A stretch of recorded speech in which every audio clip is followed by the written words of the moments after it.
There'll be girls across the nation that'll eat this up. Babe, I know that it's just love, love, love.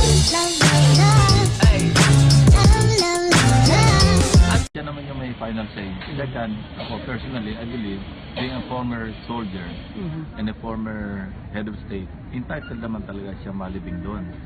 Kasi let's not take too literally yung libingan ng mga bayani. Hindi literal yung implication noon. No? Marami naman nalibing doon na entitled sila because of being former soldiers. Or maski nga yung retired na namatay, nalilibing pa rin doon. Hindi naman natin examine ano ba yung mga heroic acts na ginawa niya. By practice at saka tradition, kung babasa natin yung AFP rules, no, governing yung paglibing sa libingan ng mga bayani, hindi naman talaga lahat heroes.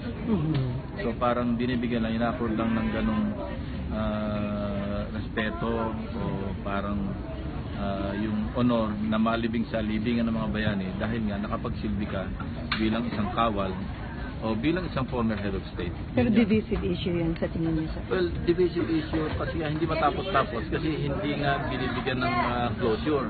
Mabuti na rin, meron siyang presidente na finally nag-decide na talagang sabi niya, mag-rally na kayo kung gusto niyo mag-rally. Talagang ang decision ko, ilibing sa libingan ng mga bayani and that's it. So let's see what happens next. Ano?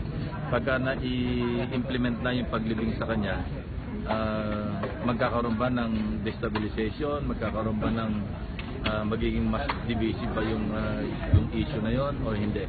Only time will tell. So doon sa mga pinangalan